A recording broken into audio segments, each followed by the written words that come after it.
Welcome to Lynn Cullen Live, talk radio without the static. Email your questions and comments to lynn@pghcitypaper.com. And now your host, Lynn Cullen. Hey, welcome to the program. It's December 6th, and it's a Wednesday, but my sister's joining us today just because we like to change it up every once in a while. Just keep people on their toes. Hi, Suze. I hope you sound better than me. Yeah, but I'll be confused. I will have no idea what day it is for the rest of the Yeah, I know. Sorry. I am sorry about that. But the good news is that's okay. I thought it made much more sense to not have me yesterday. So. Although one of the first things Sally said is, "Where's Susan?" Because I had told her you were on the show. So she says hi. I say hi back. Okay. Geez, excuse me. There's so much to talk about. Let's see. Is there anything that's totally floating your boat? The first thing that comes to mind that you want to talk about? Well, the first thing that comes to mind, I've been looking for it because I read it like at 6 o'clock in the morning, and then, and I perused so many different publications. I thought it was in the Washington Post, and it was about one of your Pennsylvania legislators who was in a committee meeting. And, yeah. Was that in the Post? Yeah. It made it to the Post. A Democrat put his hand on his Republican sleeve, and he went ballistic. Homophobic self told him to remove it. Right. That is, Susan, a state representative from right outside of Pittsburgh. I mean, some of the people who are listening to us now reside in his district. It is that close. His name is Darrell Metcalf. He is, well, the story says it all. I mean, there's Darrell Metcalf for you. And he is, because he has power by virtue of being a Republican in a Republican-controlled legislature and has tenure. So he's senior on a lot of committees. He has single-handedly kept Pennsylvania from even voting on basic kind of social justice issues. Don't ever get out of his committee. Throw him out, folks. This guy's nuts. No, the people who he gets reelected and reelected and reelected. He is, obviously there's people in the district who want to vomit at this kind of thing, but he gets reelected, Susan. These are Trump voters. All right, well, then the other thing that I wanted to discuss, just to show that... Wait. But before, just because you brought up Metcalf, before we go on, just in case somebody didn't hear the direct quote and everything, the Democrat sitting next to him simply, how you're sitting next to somebody, you want to get their attention, or you want them not to interrupt you as they're about to interrupt you, which apparently Metcalf does a lot. Or you want them not to get so excited. Yeah, whatever. Anyway, this Democrat, Matt Bradford, stuck his hand on the forearm of Darrell Metcalf, and Metcalf said this. Interrupting him. So Bradford's talking, and he's da-da-da-da, and stabs his... You got the video. The audio. Is the audio good? Do we hear it? Yeah. Okay. I know it is on audio, but I bet it's not as good as if I did an oral rendition. Okay, I'll do it. If you want to get it, and then we'll listen to it. Metcalf says, Representative Bradford, probably through gritted teeth. Representative Bradford, look, I'm a heterosexual. I have a wife. I love my wife. I don't like men, as you might. But stop touching me all the time. So he accuses Bradford of being gay, essentially, right? And Bradford, by the way, is married and has 4 children. He is not a... It doesn't matter. Then Metcalf... It doesn't matter because No. clearly people can be married and have children and be gay. Right, like maybe Darrell Metcalf. Because this is such an overreaction that, it's exactly any kind. It sort of begs the question. Exactly. Anytime somebody is that sort of creeped out, you have to wonder. It's about their own response. If they protest too much. They're exactly. disgusting, yes. Just saying. I don't have a clue. And here's more Metcalf. It's like keep your hands to yourself. Like if you want to touch somebody, you have people on your side of the aisle that might like it. I don't. Do you friggin' What a believe? disgusting excuse for a human being. That's all I have to say. I don't care what his politics are. This man is horrifyingly disgusting, rude, ignorant, awful. It's amazing. Well, yeah. All right. Welcome. Just Welcome to to my that state. I can be fair. Yeah. Go ahead. So, I'm currently also pissed at MSNBC. Yes. Sam Seder? Cedar? Yeah. How's it? I don't know how you pronounce it. Okay. I pronounced it Seder because that's how it's spelled, but, Well, if you're a Jew, that's what it looks like, but I don't know. I mean... Oh, somebody's saying, where's Susan's picture? You know what? I don't have a clue where it went. Do you have it? We used to have a picture of Susan up in the shot. Yeah, where's my picture? I should that picture's a little dated. I should Susan, send us a yeah, that was really dated. And actually she's even better looking now. So send us a current picture. Yeah, I'm one of those poor souls whom widowhood becomes. I lost weight. No, you're like one of these people, and it's usually men. Women don't generally get better looking as they age. I mean, not in terms of how they're supposed to look. And I would suggest you have. And men often get better looking with age. But most women, I don't think, would say that they did. But you're a babe now. I mean, not that you weren't, cool, but you're one old babe. But anyway, back to... I don't know what you mean about that, Lynn. I don't like other women giving me compliments. Oh, well, and on top of it, I'm your sister. Yeah, so it's it could really, be incest and homosexuality at work here, and inappropriate contact. Duct. Yes, whatever. and how dare you notice how I look and comment on it? Indeed. I can't help but objectify you and other women because you're the competition, right? Right, and we are also just, imprisoned by our culture. Anyway, go ahead. Let's talk about what MSNBC did to poor Mr. Seder. Well, you know what? I have to admit, there's so much going on that I didn't totally, but clearly MSNBC and of course, I'm going to tell the story my way without any names because I can't remember them. But the guy, the awful, I don't even know if it's appropriate to call him a right-winger. It's unfair to right-wingers. Cernovich? The guy that came up with Pizzagate. Cernovich. Yeah, I think. Yeah, Cernovich. Yeah, Cernovich. He's the guy that makes made his up living by Pizzagate, making up and lies he's and spreading them to ruin people. He's a fascist propagandist, right? And a guy who actively works to destroy good people's reputations. Yeah, most notably Hillary's. It doesn't. But matter. anyway, he retweeted a tweet that Seder put up a few years ago. 2009. That was so clearly a sarcastic tweet about Roman Polanski. And raping young girls. Making fun of the fact that he was getting away with rape. No, you know what? It was because all the Hollywood types and the Europeans were saying that he was a brilliant man and girl, and it was okay. So they were excusing Polanski's pedophilia and or rape of this young girl.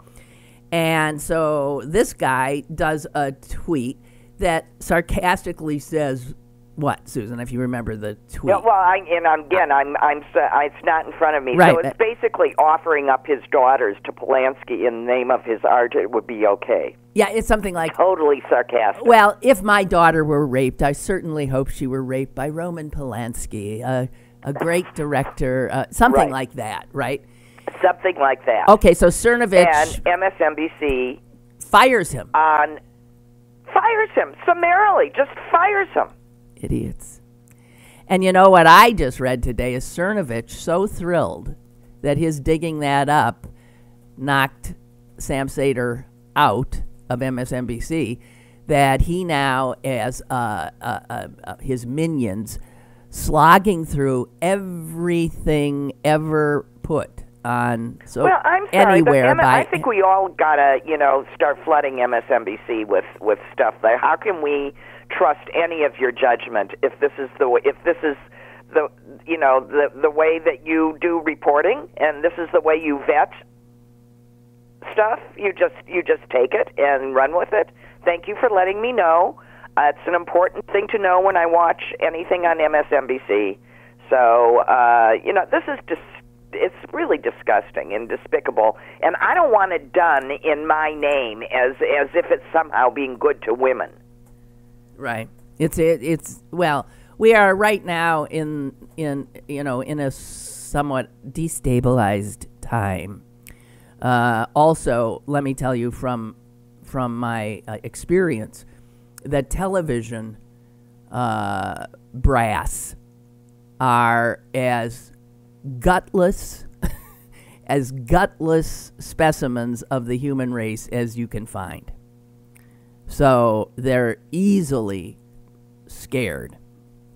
And the mainstream media, television media, have been gutlessly scared by right-wingers for decades now, bending over backwards to criticize liberals and or Democrats just so they show that they are not liberal media, and letting Republicans off the hook and conservatives off the hook, holding a higher standard to Democrats than they do for Republicans, just to prove that what the Republicans say about them is not true.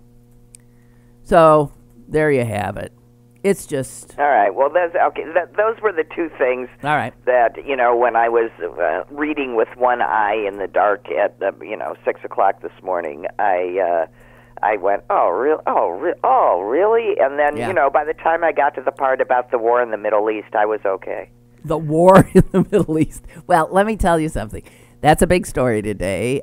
Apparently, before the day's out, the president is going to say that Jerusalem is the capital of Israel, and that we will, I guess, move our embassy there or something. No.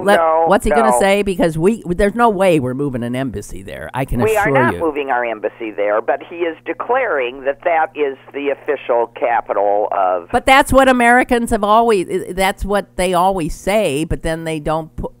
They know...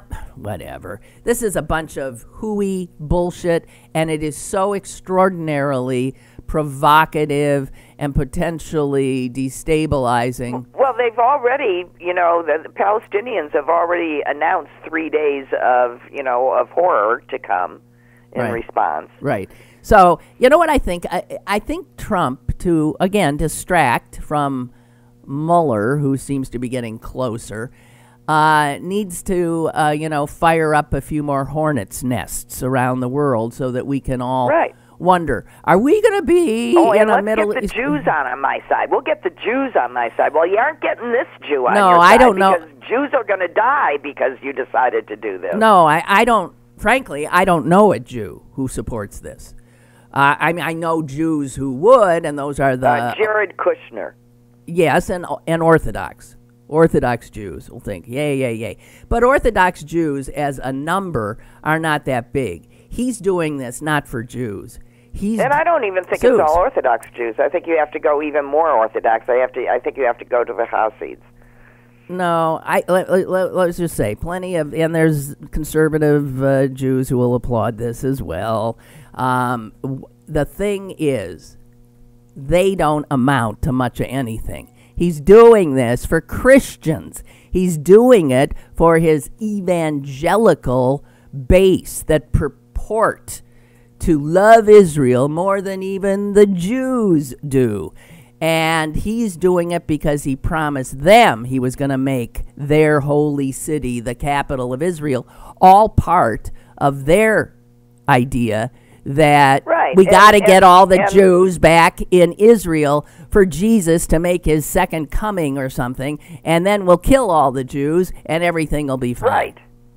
No, that's right, because that's what I wanted to make clear, that those people do not think of this as a Jewish. Their end game isn't that this is a Jewish state. Hell no.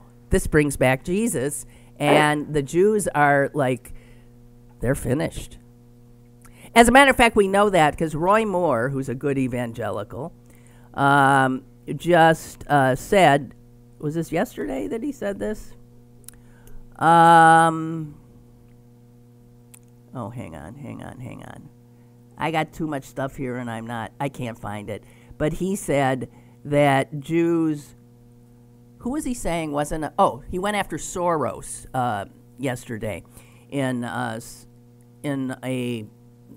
I guess, some kind of a stump speech he was doing. He goes after Soros, clear, and says something about him being rich. And so he does the Jew rich, and then he says he is going to where all the non-believers are going. He's going straight to hell. So he did this little thing yesterday that he believes that Jews are going to hell. Evangelicals are can I just I know it's supposed to be a mystery and everything, but, and this is a little off the point, but I'd like to bring up the principle of the Trinity. I never understood it, so why are you doing it? There's the Father, the Son, and the Holy Ghost, and they are three, but they are one. Yeah, that makes right? sense. Yeah, because otherwise they're monotheists. They're not monotheistic. Polytheists. Right. Instead of monotheists, and they insist that there's only one God, and it's the Father, the Son, and the Holy Ghost, who are all one. Yes, they are. So, I mean, we've been loving the Father for a long time, so it seems to me that, therefore, we're saved because they're all one. I mean, it's either one or it's not, or it's a mystery or whatever. No, but you're wrong. You're wrong. Well, sorry. What do you know about Christian theology? All I'm saying I know, but they either believe it or they don't. No, the Jews are damned. The Jews are damned. I almost wish it's all true so that they get to meet the dad. So, well, the dad, by the way, is about as scary a person as you would ever want. He's a scary a thing thought up by a person. Well, I'm just saying, the Old Testament God is a mean sucker. I mean, yeah, and he's got some serious anger management issues that I do really think need to be addressed. So, right, pillar of salt, anyone? Well, no, it's just unbelievable, wiping out entire. Yeah, he always wanted to wipe. He's a mass murderer. Let's just put. Right. Let's not put too fine a. Yeah, he's a mass murderer. So, the Christians. I mean, the people who sold Christianity after Jesus' untimely death were smart marketers. Let's just, they looked at their audience were Jews, and they said, look, you want to be a Jew? I mean, look at our God, Jesus. Jesus, on the other hand, is a nice, gentler God. And he got a son who's nicer and gentler. Right, and he does not require of you what that Old Testament, that God who had 613 commandments for you to follow. I mean, he was in every aspect of your life, and if you looked at him cross-eyed, he'd kill you. So here's a better way, and all you have to do is believe. All you have to do is believe that Jesus was the Son of God and that he died for your sins, and you go to heaven. Heaven, Susan. It was any Jew standing on a corner would have said, you mean I can go to heaven if I just say I believe in that? Or if I stay a regular Jew, I get killed all the time, and there's, services last for 10 hours instead of 45 minutes like the Christians do it, and you get more. You know what I'm saying? I'm just saying there's no doubt. I don't want to put too fine a point on it, but if there was a reason that Moses was not allowed into the Promised Land, and there's a reason that I believe it's number 2 commandment. Number 1 is, I am the Lord thy God. Number 2 is, thou shalt have no other gods before me. That's the 10 commandments. How come we... I don't know that that's the Catholic 10 commandments. They're all... The 10 commandments be the 10 commandments, sweetheart. Oh, because they got handed to us, the Jews. Well, so the Jewish 10 commandments. You show me what Roy Moore put up in his courthouse. I don't know. Because number 2 commandment is number 2 commandment. No, I'm bringing it back. Did you notice that? Yeah, but I think we should get off this because we're offending. You got to figure 90% of my audience are Christians. So what are we doing here?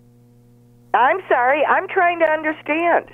No, you're not. I'm trying to prove we're all one. I'm denigrating all both religions. But I just I don't know. I'm pretty much denigrating both religions too, but because I have a hard time as a rational person and someone that prays all the time. Basically, you don't believe in any of it. Yeah, I'm looking for a tweet I just found because this keeps us on the the religious thing. But I just thought this was brilliant. Somebody tweeted, folks, I think we need to start coming to terms with the idea that the rapture happened and only David Bowie and Prince made the cut.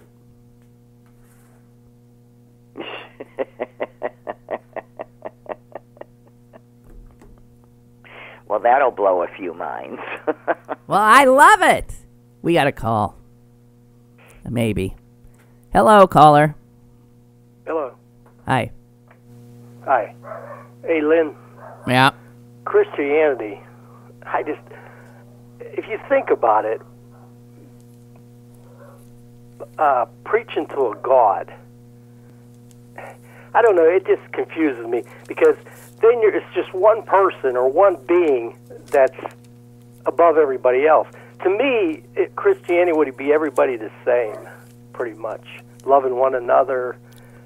So I have a hard time believing the God part of it. That's why I can't believe in religion anymore. Well, welcome to the crowd. I just can't see one person be in charge of it all. It just sounds like something that man made up because that's how the government works and some kings and queens and all that stuff. Going back to that bullshit. Well, sure. Of course. Yeah, we make this stuff up because it gives us some reason to get out of bed in the morning. It explains things. So it answers all the questions we can't answer. We are all pack animals, and go back as far as you want. There was always the leader of the pack. Yeah always. This hierarchical, this thing that there'd be a big guy over all of us. It's just classic the way men have sort of organized themselves and their communities, and it just makes sense from the beginning. Any people had manufactured gods. The thing that the Jews did is they said there aren't a bunch of gods. There's just one. So they came up with that idea of just one, which turned out to be revolutionary in that it begot the two biggest religions going, Christianity and Islam. And to be better than somebody else.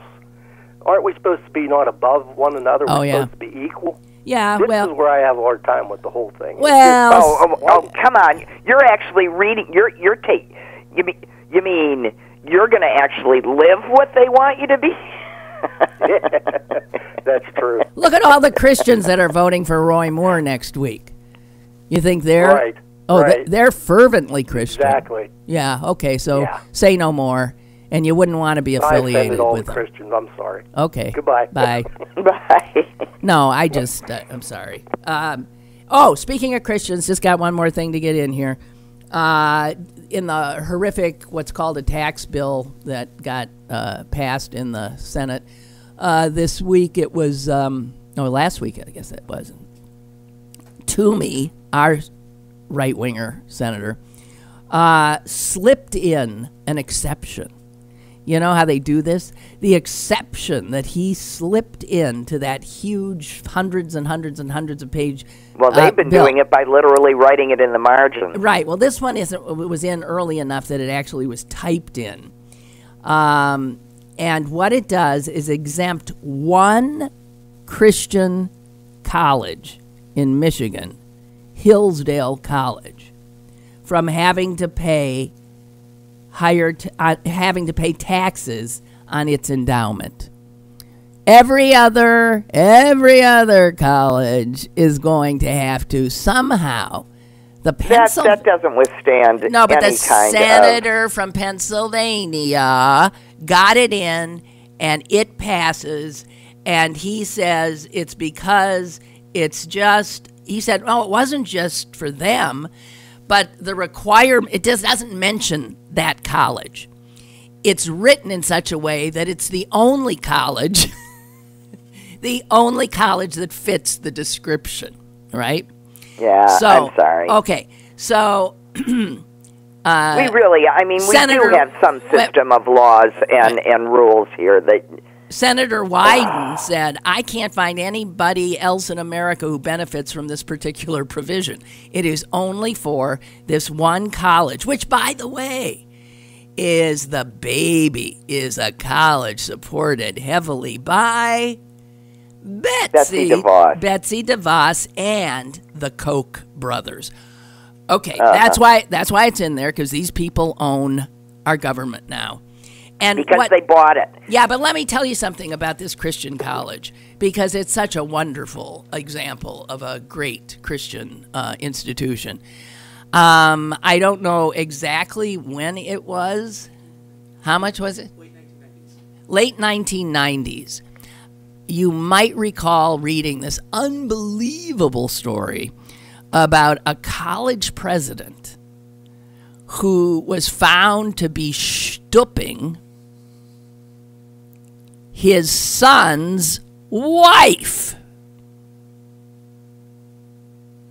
God, I know a restaurant owner in St. Louis that was doing that too. Ugh. Unbelievable. Okay, so the president of Hillsdale, that wonderful special college, was sleeping with his son's wife. And the wife committed suicide. And the wife, thank you. I'm sorry. Thank you. Stephen reminds me. And the wife, when this is found out, commits suicide.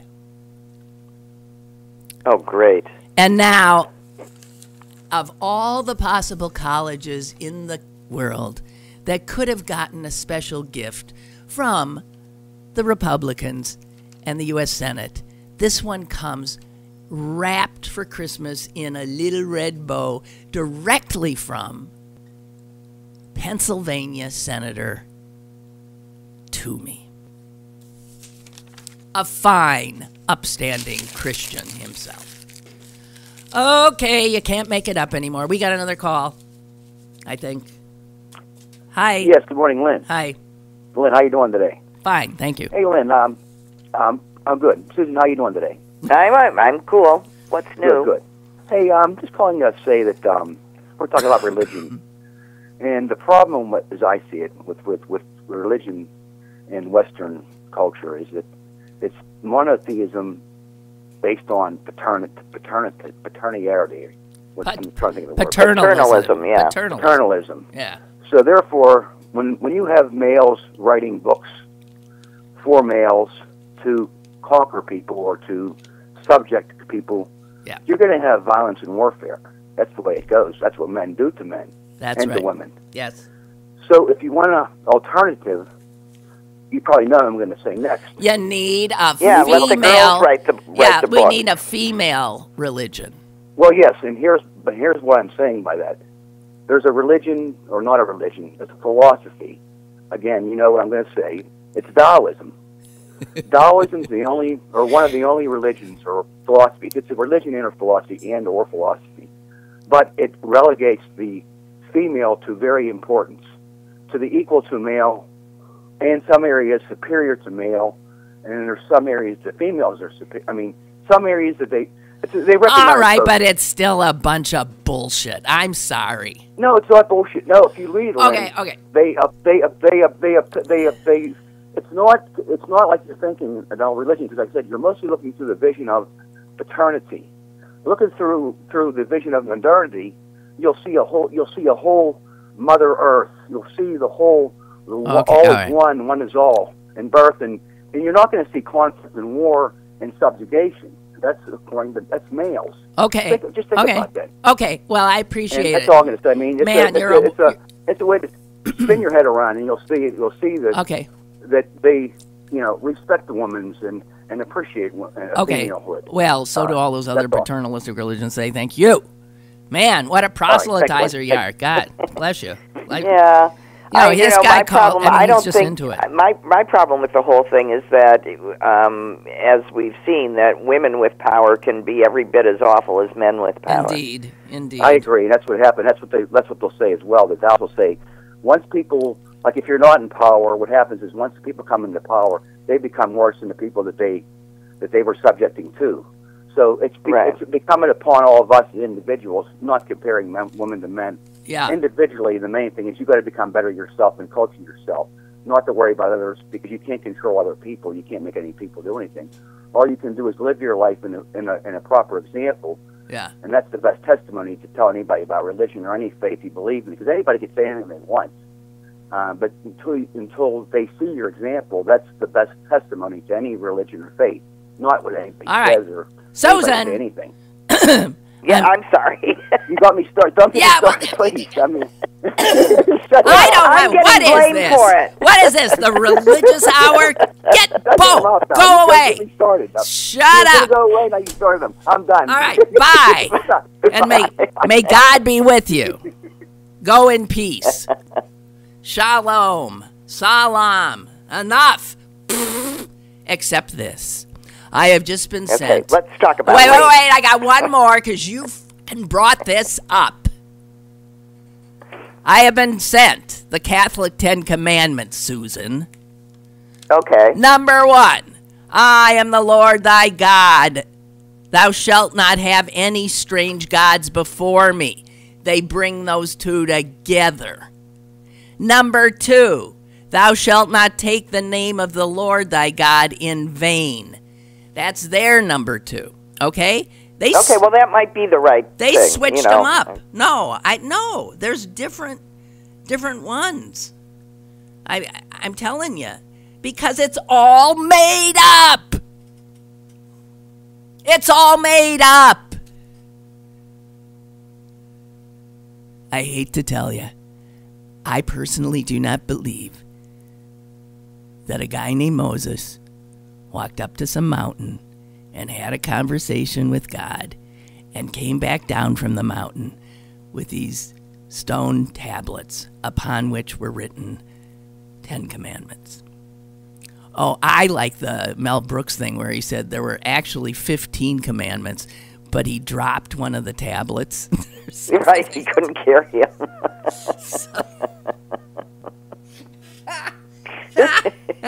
Something like that.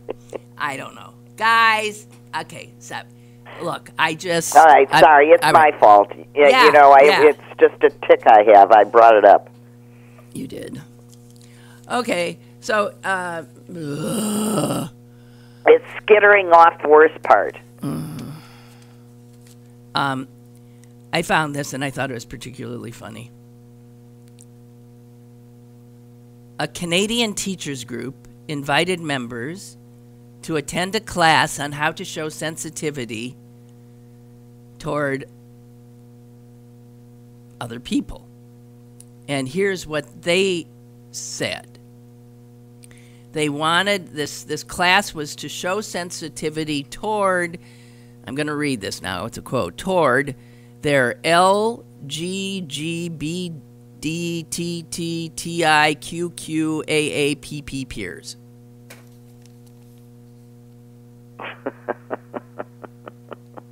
They left someone out, and I'm outraged for them. Well, they left me out because I believe that we all have a totally individualized, sort of like a snowflake, an individualized sexuality. You know, That's right. We all are totally different, and so, yeah. Right, I'm on the spectrum now towards the end of nothing. Yeah, like, let me off. I don't even care. Yeah. Can I get off the continuum? Right, Wait. I'm at the end. What? Stephen who never wants to talk. What did you say? This is just important. I've seen that sort of acronym used. It's usually bullshit. He's saying this is bullshit. Most likely. It's somebody making fun. Yes. But I've made fun of this too, and people will know. I have said the LGBTQ RSTUV. I mean, I've done that a lot because it does get. It goes beyond Q. It does. I've seen it go beyond Q. That's the longest they'll usually get. LGBTQIA. Yeah. All right. Well, there's room, progressives will come up with a few more. Pansexual. Where's the P? I think that's the... Pansexual isn't on there. Demisexual isn't on there. Cullen sexual isn't on there. What's the Cullen section? It's individual to me, and I am offended. Excuse me. Too much. Everything is just too much. Let me off. It's a good thing about getting old as a woman. Generally speaking, our sex drive goes south. It is so, I got to tell you, you want liberation? There it is. Yeah, well, that's how I always felt. I always thought one of the nicest things about being married was that you could look at everybody else in a totally asexual. There's no hunt on here. I'm not interested in you. You aren't interested in me. And it was such a freeing thing. And hey, I'm not about to give that up. No, I don't. I just don't view the world that way anymore, and have no urge to. Wait a minute. You're saying that simply by virtue of being married, it turned off your sexual attraction to other men? To other people. It's just not how I dealt with other people. Yeah, but you can't, that's not coming in your head. That's something that would just, you can't help yourself. You'd be surprised how much it's in your head. Even Saint like Jimmy Carter said he lusted in his head. Yeah, I never did. I will tell you with total truth, I simply did not. Wow. That part of my life was settled, and I was very grateful that it was so. Not having to be in the meat market anymore, huh? Right. Yeah, it's a bitch, the meat market. Speaking of the meat market, did you see some of the others that have gone down lately? I mean, it's just, there's one whole page in yesterday's New York Times that is nothing but sex abusers. I stopped paying attention after James Levine. Yeah, okay, James Levine. And here's another one, John Hockenberry. You're kidding. No, former public radio host. And on top of it, he's in a wheelchair. You mean he could assault women in a wheelchair? You could kick him in the teeth. Excuse me. I'm sure I'm being obnoxious. And, Peter Martins, the longtime leader of the New York City Ballet.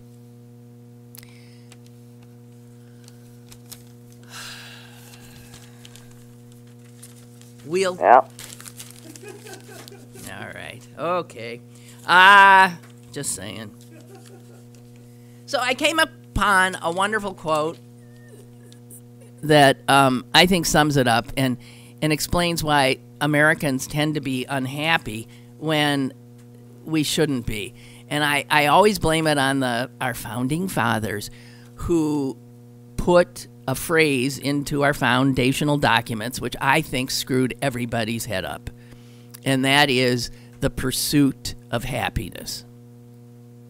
The idea that happiness is in our documents as something that we have a right to, and that pursuing it is a way to get it, is, I think, the most fucked up idea imaginable. I don't think happiness can be pursued. I think happiness sort of comes to you. Happens. When you're not looking. Happiness comes when you're doing other things. And also happiness, I guess this maybe came out of the Enlightenment, but let's get real about most people's lives on this planet. Happiness? Survival. You have the right to survive. That's all. That's all. Anyway, I came upon this quote by Wittgenstein, or is it Wittgenstein? Steinstein. Ludwig. He said this, and he's so right, although you won't get this through an American head. I don't know why we are here, but I'm pretty sure it is not in order to enjoy ourselves. We don't want to hear that, but that's the truth. We're not here to enjoy ourselves. You think that's the meaning of life? That it's a party? I think people do. I think Americans especially do. We're not here to enjoy ourselves. It doesn't mean you can't. It doesn't mean that's not something, that's a wondrous part of life. But it's not the purpose. So what is the purpose? I think the purpose is to make things better. And that doesn't involve you. I mean, yourself. I'm not talking about making yourself better. It's making others, people's lives better. That's a noble reason to be alive. Simply friggin' enjoying yourself is absurd. That's just a bacchanal. Well, but in fact, when you take the focus off of yourself and try and make the world a better place during the course of your life, or at least preach, not lady. I know where you're going. Yep. Amen. What happens? Then you might find that here and there you feel happy. Right. Joy and happiness comes from getting outside yourself and doing for others. That's happiness. That's joy. That's meaningful. And America and our culture and capitalism are absolutely on the other, so opposed to this sense. And even, as I said, our foundational documents steer us wrong. They did steer me wrong. I'm a very, that phrase, pursuit of happiness, lodged in my head at a very young age. And I took it seriously. That was something like you're supposed to be able to get it. And I didn't know how. But it seemed like it was an assignment. And now you pursue happiness. It's stupid. So I just want to say this is right. We're not here to enjoy in a large amount, it's purely chemical. Well, that's true, too. So there are some people that do everything right, and they can't get happy for nothing because they're chemically incapable. And there are others, like myself, who find herself just happy when it's damned inconvenient. Yeah. If not inappropriate. Yeah. because my chemicals are that way. Yeah, you laugh at funerals and things. I can't. Well, I've been known to laugh at a funeral, but I mean, when I wasn't supposed to, but Uncle Louis comes to mind. Uncle Louis comes to mind. That was one of the more brutal moments of my life. When you are laughing in a situation where you shouldn't be, and the person next to you, when the whole family and the whole is the same thing, shaking with laughter. And it's really hard to pull yourself together if the person next to you is still not quite together. So, no, when we buried... And we're all hoping that the people behind us thought they were witnessing silent sobs. Right, that from the back, the grieving family looked like we were all sobbing, when in fact, we were dying. The reason being, our beloved Uncle Louis, this is my father's brother, who is just sort of part of the family and an odd, sweet, sad soul. Bachelor guy. But at his funeral, the rabbi, who was relatively new to the community, and who hadn't really known him, mistook him for somebody else. And the last funeral. Right. It Well, was the I don't last know. Funeral. And he said, and so we are here to celebrate the life of Louis Milson. And that's when my whole family went down, because we knew Louis Milson. And that was not Louis Milson, who was our uncle. It was Louis Milson was the doctor who birthed us. But it wasn't our uncle. So he misidentified the corpse. And if that's not funny, what is? Well, and I think Dad was squeezing your hand so hard and laughing so hard that he broke your fingernail off? No, I don't remember that, but we were still laughing. Yeah, your little fingernail. We were still laughing in the family car out to the cemetery. We could not. We were sobbing, crying, laughing. We love that guy so much. Okay, so I got Delana, a pretty name, writes, remember, Donald Trump is producing a reality show. That's all this presidency is for him. Well, it's the only thing he sort of knows how to do, right? This Jerusalem thing is just part of his amping up the drama for the plot line. Also, I was watching something on TV that made a vague suggestion that Trump was suffering from syphilitic dementia. Well, something's wrong. I don't know if it's syphilitic dementia. I mean, we don't know. Something's we don't have to give wrong. him syphilis. No, something's wrong. We can all agree he is defective. We don't have to know why. But people who have known him for years say he does seem like the guy who wrote the book with him, The Art of the Deal, who finds him a repulsive person, even back then when they wrote the book. And he says, this is not the guy that I knew, because he was capable of being gracious, of sometimes making fun of himself, and this guy's gone off the rails. So, who knows? And she also says, so you're saying Moses was a klutz? I'm saying Moses, well, hey, look, he was wandering around, saw this bush, it was burning, not being consumed, then he's starting to hear voices, and one thing led to another, and there's plagues, and there's this. He didn't want any of this shit. Then he ends up having to wander around for 40 years with a bunch of carping Jews. Who don't camp. Yeah, Jews aren't good at camping. It's just Jews not something, it's camp. not part of it. Especially camping. So this 40 years in the desert, this was hard time. Yeah, I mean, no spa around, no golf course. I mean, it was just wandering around in the sand for 40 years. Amazing. Barbara writes, about 3 billion people, so nearly half the population of the world, live in very dirty, unsanitary conditions without access to clean water.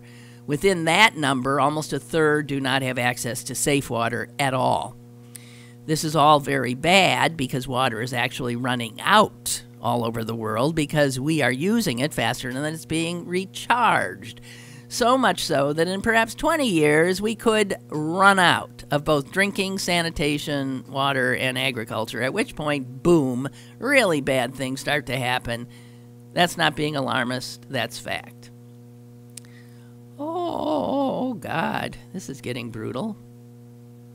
And that brings us to Well, that explains my friend Nadia's basement, which is from the floor to the ceiling, bottled water. Really? Yeah. She's well, then we know where to prepared for all of this. Okay, well, just so she lets us in. Susan writes, not you, but Susan, somebody else. If happiness comes to me when I'm not looking, maybe the job I've been working to find for the last 5 years will fall from the sky when I'm not looking before I lose my home. That will make things better for me. I don't have time to do for others. Wow. Well, Susan's saying she's just trying to save herself. Well, but she's proving your point. The pursuit of happiness is way down the line. Yeah. I'm sorry. Mark writes, one of the items on Judge Roy Moore's billboard is thou shalt not kill. So I wonder why he's always carrying around those little 6-shooters. What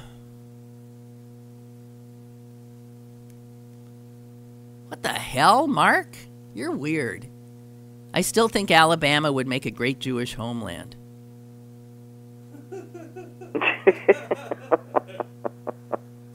Why? Why is everybody laughing? I don't think that's funny.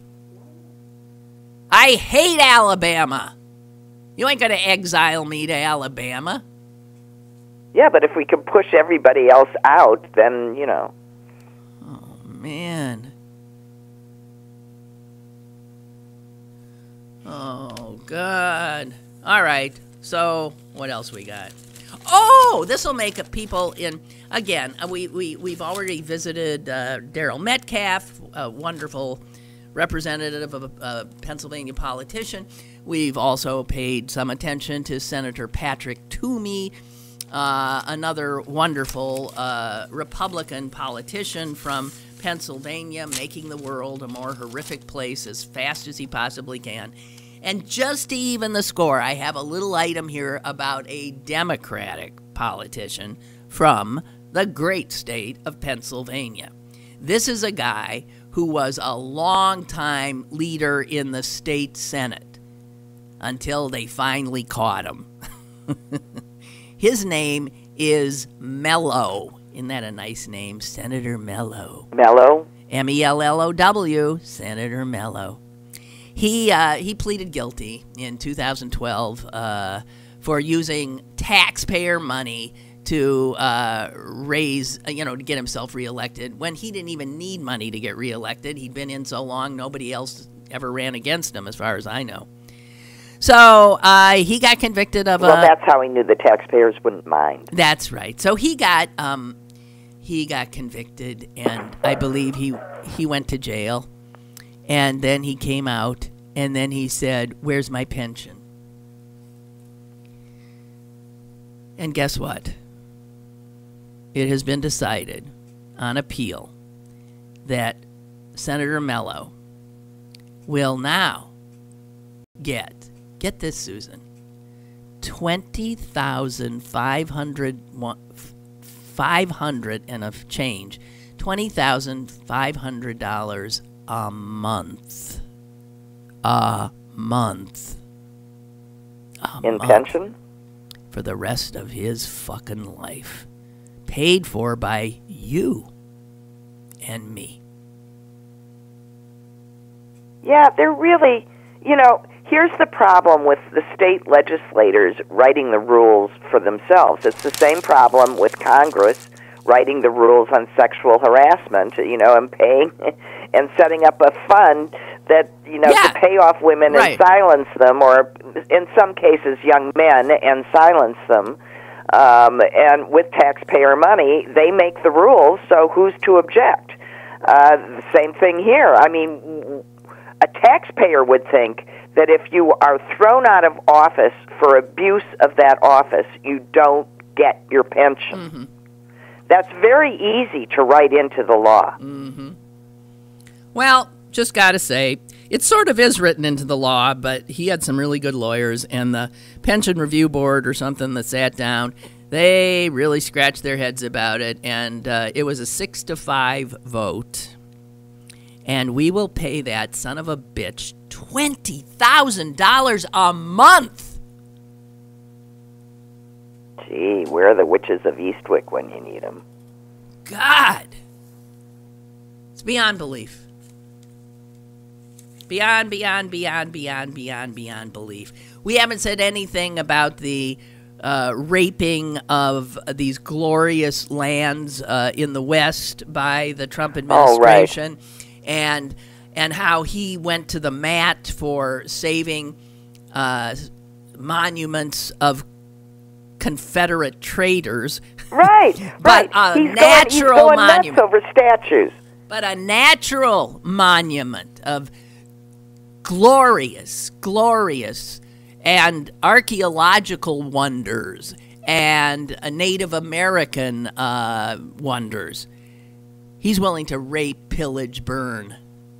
He is... Or make available to rape, pillage, and burn. That's what I'm saying, right. I mean, the states could still say no, but they could, and one would hope that they would. But I would suggest that the difference is that a statue takes up relatively little real estate.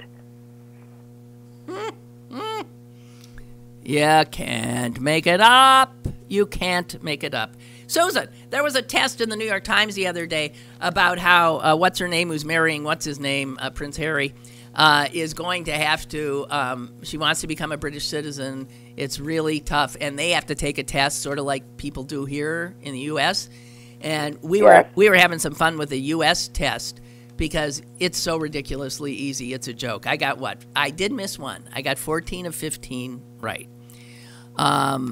But they gave us, the New York Times printed some of the ones for the Brits, and I think I just squeaked by. I got, what did I get? I got, and I was guessing most of the time, I got 14 of 19 right in this. Yeah. You want to take a, here's one I got wrong. What is the official name of the country? Now wait, it's multiple choice. Is it A, England? Is it B, Great Britain? Is it C, Great Britain and Northern Ireland? Is it D, the United Kingdom of Great Britain and Northern Ireland? Or is it E, the United Kingdom? I think it's E, the United Kingdom. That's what I thought. You're wrong and I was wrong. Is it D? It's D. Yeah. That's wrong with me, too. Well, oh, okay. Right. Mr. Know-It-All over here got that one right. Okay, I got this one right. The Union Jack contains which cross? St. George's, St. Peter's, St. John's, St. Thomas's? I don't know, George's? Yes, you're right. Yeah, St. George. Okay. How long did the 100 Years' War last? And I got news for you. There's none of the possibilities are 100 years. None of the answers are 100 years. No, but here they are. A, 99 years. B, 116 years. C, 200 years. And D, 75 years. I think it was D. 75? Yeah. Come on, Mr. Know-It-All. Throw one in here. What? 110. He's saying 100, and there isn't 110 here. 116? 115 or something. Okay, yeah, that is the correct answer. I also guessed that one right. Who built the Tower of London? Did I get that right? I don't know. I got that wrong. Okay. Which is true? Oh, I got this right. I was proud of myself. Which is true? The UK Constitution, of the UK Constitution. A, it was originally written in blood. B, is written on lambskin and hangs on the walls of the Palace of Westminster. C, is unwritten and has no name. D, was created by Henry VIII shortly after he created the Church of England. Which is true? I think it's Henry VIII. Okay. I think C. And Stephen says it's C, it's unwritten and has no name. So in other words, it doesn't exist. You are correct. They don't have a constitution. Okay. I don't know. They don't have a constitution like we do. Okay. Well, I think Well, okay, I clearly can't be a citizen of no, but you'd have an opportunity to study of the what is it, the United Kingdom and her the United Kingdom of Great Britain and Northern Ireland. Right. Okay, one last one, and I got this right too, but it was a pure guess, pretty much. Which is not a cricket term? A, maiden over. Maiden over. B, sticky wicket. C, virgin bat. D, bold a googly. Maiden over. I'll go with A. You're going with maiden over is not a cricket term. Okay, Mr. Smarty Pants over there. Which one? I'm going with C. You're going with virgin bat? Yeah. You're correct. He's batting pretty high here. It's virgin bat. So maiden over is, sticky wicket is, and bold a googly is a cricket term. Well, I knew that bold a googly was. You did? Well, what else would it be? I don't know what else it would be. Anyway, we got to stop. Susan's usually the best guesser. So, Stephen, you beat. I'm off my game today. Yeah, off her game. She'll be pissed the rest of the day. I assure you. There goes my happiness. Yeah, you snatched her happiness away. Thanks a lot. He says he's sorry, but there you go. All right. Hey, Suze, thanks for being, what do you call that? Pliable. That's not what you call it. You're welcome. Yes. Okay, I got to go on to my next meeting, however. Oh, that's right. You have a meeting. I forgot. Okay, bye. Bye. Bye, and thank you. And you guys, bye and thank you, I guess. Sure. Bye. Lynn Cullen Live, Monday through Friday from 10 a.m. to 11 a.m. and archived at pghcitypaper.com. The opinions expressed on Lynn Cullen Live are those of the host and do not necessarily reflect the viewpoints of Pittsburgh City Paper or its advertisers.